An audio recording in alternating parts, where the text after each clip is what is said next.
Hello everyone and welcome to the 26th episode of Japanese Phonetics by Dogen.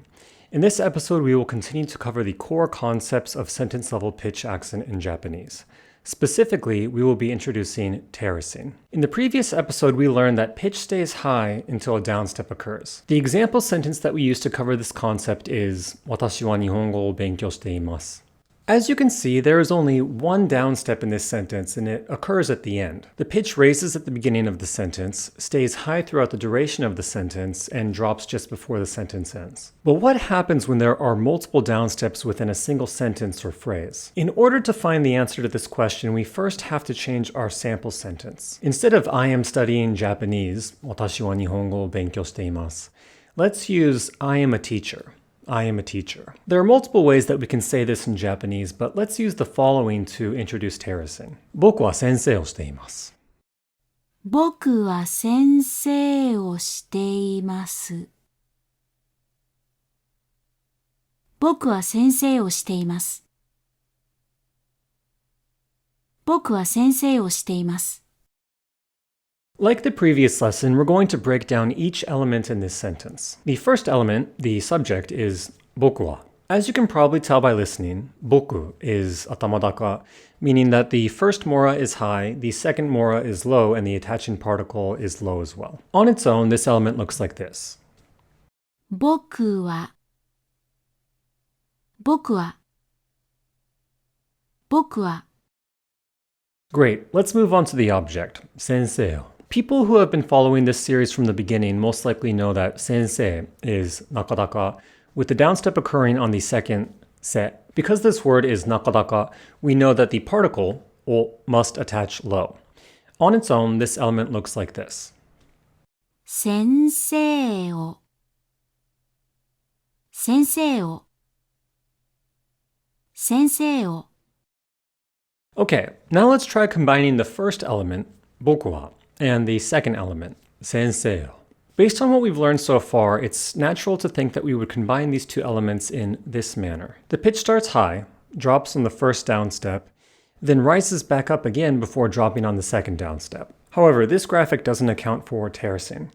Now, before moving on too much, let's try saying this as it's depicted in this graphic. 僕は先生を僕は先生を僕は先生を As you'll notice, the high elements of sensei are at approximately the same height as the single high mora of 僕.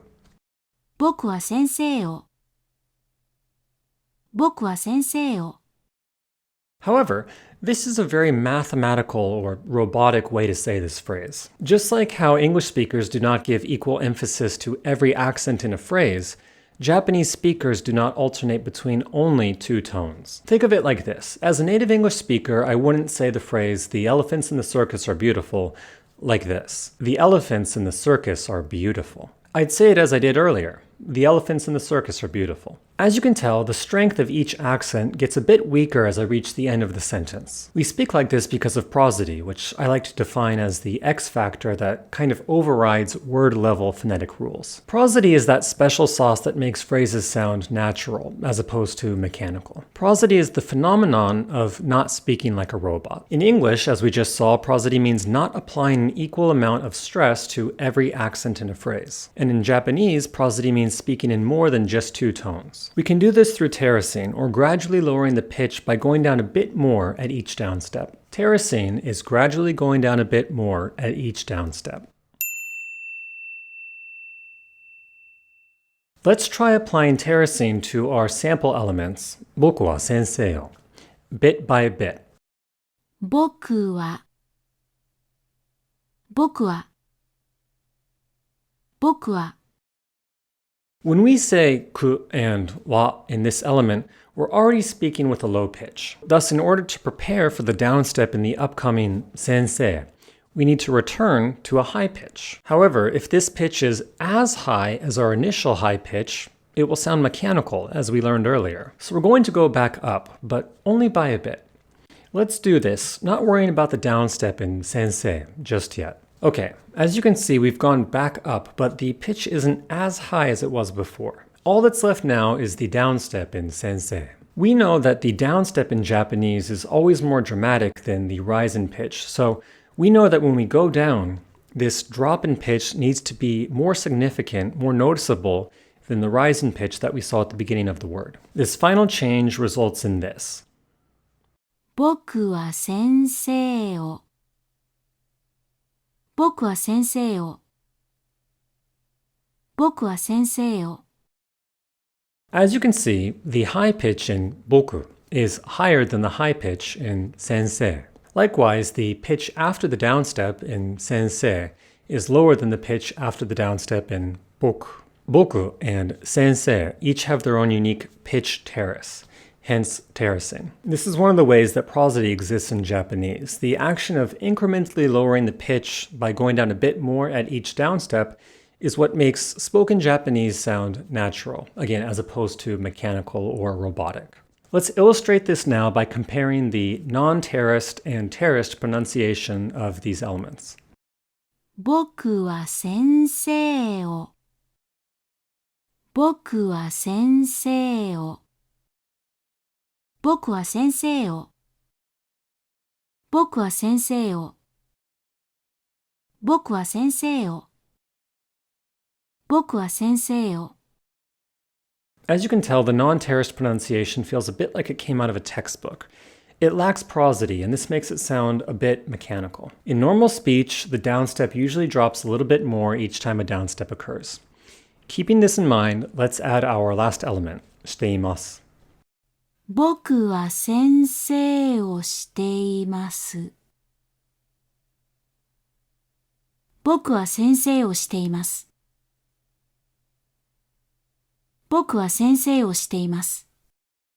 As you can tell, terracing applies to this final element as well. しています is slightly lower in pitch than 先生を. I'd also like to point out that the difference in pitch between the しています terrace and the 先生 terrace isn't as dramatic as the difference in pitch between the 先生 terrace and the 僕 terrace. This is another good thing to be aware of. All other factors constant, each drop in pitch is usually less intense than the last. 僕は先生をしています。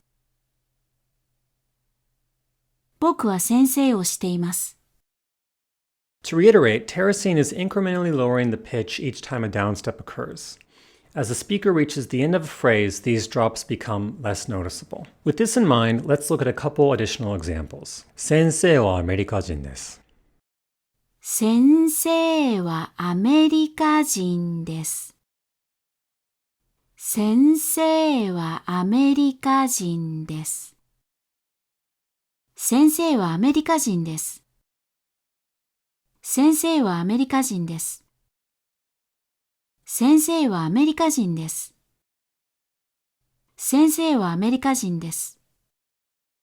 彼は猫が好きです。彼は猫が好きです。彼は猫が好きです。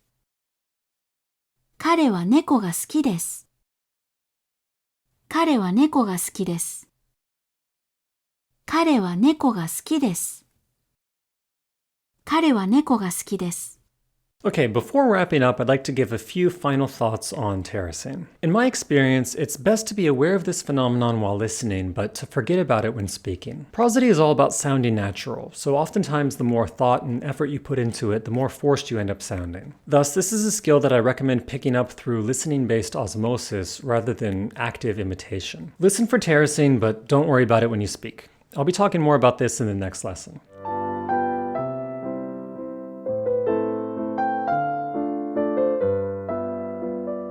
Okay, let's get into the summary for today's lesson. When factors such as emotion or intentional emphasis on a certain word are constant, Japanese speakers usually drop in pitch each time a downstep occurs in a phrase. This phenomenon is known as terracing, and it's one of the things that makes Japanese sound natural. I encourage you to actively listen for Japanese speakers using terracing in everyday conversation.